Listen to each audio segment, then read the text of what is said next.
Hello and welcome to New Filmmakers Los Angeles in partnership with Movie Maker magazine. My name is Danny DeLillo. We're here at the South Park Center. I'm here with Marian with her movie Etana. Let's take a look at the clip.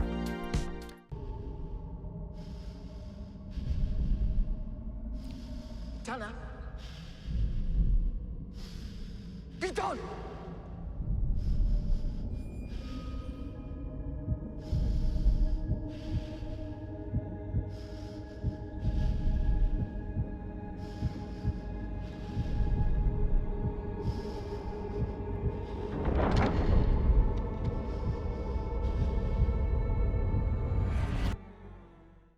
I'm so delighted to have you here. Thank you for bringing your powerful film to New Filmmakers and some of your cast last night to the festival. Thank you guys for having us. Very special. For those that haven't seen your film, tell us a brief synopsis. Sure. So Etana is about a female child soldier in South Sudan, and it's just kind of revolving around her one moment of choice of should she escape or shouldn't she, and what's the price to pay for escape. So. It was such a powerful to watch, particularly on the big screen, and it was joyous to see these incredible actors, you know, just perform with such it was just beautiful to watch, to be honest with you, in this very difficult subject. Where did the inspiration come for you in turning this idea into a film? Yeah, so about 5-6 years ago, I read an article in the New York Times that was detailing about 311 children that were freed from South Sudan from being child soldiers. And in that article, it said that 87 of them were girls. And I was really embarrassed being South African myself and hearing the news all the time that I hadn't really expected girls to be child soldiers as well. And so that story kind of stayed with me for a while until I knew that I had the resources and the people who could step in and really make it what it needed to be. I'm honestly genuinely so glad that you made a story on this, because we do hear this around the world. We don't hear as much of it as we should do in the US, for example, but you know, it's a story that can't be ignored. You know, it's really happening, it's real life, and it's happening, you know, around us. For you, like, you know, coming from Africa, I mean, it's 54 countries there, I mean, it's insane, right? But like, for you personally, like, how did you kind of have an idea of how you wanted it to sort of feel and portray? Like, how was that journey process for you? Yeah, one of the biggest things that really inspires me is a lot of the talks that take place in the African Union, and I kind of stay up to date with that. And one of the best quotes that I've seen from them is them saying, "We cannot bequeath the current Africa to the next generation," and that really inspires a lot of my work, especially if I'm making it about African stories, South African stories. It's really about kind of what is happening now and what we can do in the future. I'm also inspired by Afro sci-fi. That's something that I really want to do, and just something for what the future of Africa can be and what our next generations can look forward to. And for her story, I really wanted it to be about courage, and something that's really played a big part in my life too, and how courage overcomes fear. And how you kind of need to get over that fear and take control of your own decisions and make your own decisions. I want to just commend your cast, because they all, you could just feel the energy, just the, you know, the energy across the whole ensemble. How did you go about bringing your cast together? Well, as I'm sure everyone has said, I was extremely lucky to get them, extremely lucky.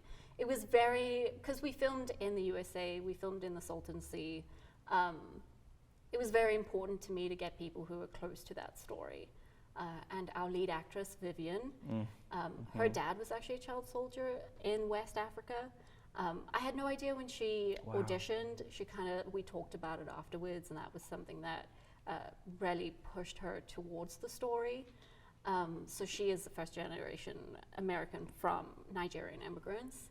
And then who plays Nafisa, Georgina. She was incredible. I saw her on another film that I was ADing, and I saw her scene behind the camera, and I said, I would love for you to audition for this one role. Oh, wow. I can't find anybody. I feel like you're the perfect fit.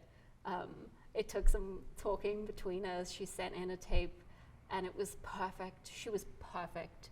I needed somebody who was strong and scary, and she has that kind of dark motherly feeling over these children, and Etana brings in that light motherly feeling, and then Trinity, who plays Yaya, the little girl in the film, we went through rounds and rounds and rounds of auditions with children, and a lot of it was kind of like, I wrote this film and then I realized that I didn't want to put a child through this in the film.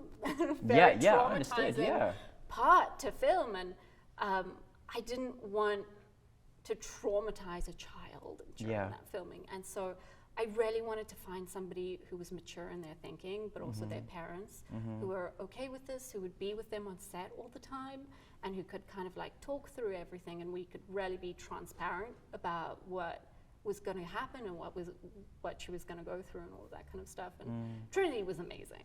Trinity was so good, my she's goodness. Going from that climactic scene that's at the beginning of the film, which is so dark and so heavy, and she just comes out of it immediately, and she's happy and running around the set, and she's like ready to go for the next take. Goodness. I couldn't have asked for a better set of 3 women to kind of take the story, and they turned really it into their own. They really did. And I mean, the stakes are high in this film, you know, they really are. I mean, higher than I think that most people can even imagine, comprehend, but it really did deliver on screen really, really well. Did you kind of have an idea of how you wanted to kind of shoot it? Because I really do love, you know, I love some of the images you left us in, and you did kind of leave us in moments to really capture the atmosphere as well. Yeah, so I have a background in cinematography. That's why it's so good. I was going to be a cinematographer. Oh, you are? I mean, you're doing great. Hey. So just kind of diving into the visuals part of film for me is my favorite thing. And the color story of Etana and kind of what she goes through in the film, and it's a film about fear and courage overcoming fear through hope. And so, you know, the greens are the hope in that, you know, her color story goes from orange into that red death part, and she has to cross this dark, deep ocean to get to the green on the other side. So I was so excited to get stuck into the visuals of that, and the cinematography language telling you what the story is going to be as you watched it. No, the visuals really were. I mean, it was a spectacular to see, because you really had to capture these powerful moments, and kind of, you know, it's unreal to imagine what these women were experiencing. And going from an article that you read about to taking it into being a film and giving it an audience that hopefully will be universal and just keep traveling around, what do you want your audience to take from this film? Again, the main theme of courage, and that's kind of what you bump up again throughout the scenes in the film. And just advice that I always want to give myself, especially now and for what comes in the future, is not being afraid of your own courage, and really kind of letting your courage take you to where you need to be. And it's a difficult story about freedom, and not everybody has that choice. And so I really wanted to give her that choice as a person on screen who's representing the story. I really wanted to give her that choice. Oh, wonderful. What is next for you? So I am hoping to pitch a feature, a sci-fi feature. Etana has done really well. It's been a wonderful time. And so I've been asked to pitch a feature, a sci-fi, and I'm writing that. I currently shadow a TV director as well, and so hopefully a first episode will come from that. So I do a lot of writing and pitching. That's amazing. That's amazing. Well, there's, you know, a lot of wonderful things coming your way. We're really excited. Hopefully you'll keep bringing more work to us, and we're excited to see your feature as well. And just closing, you know, I think, you know, courage has certainly been a stem of just, you know, what your film was about, and obviously you certainly need that as a filmmaker too, right? But like, is there any kind of closing piece of advice you can give to other filmmakers out there that want to follow in your footsteps? Yeah, I would say what I learned the most was follow your gut.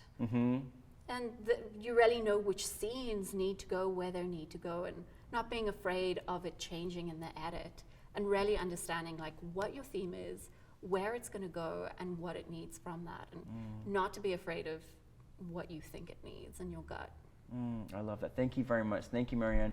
Thank you for Etana. We really appreciate it. Thank you, everybody. Thank you for having Marian. me.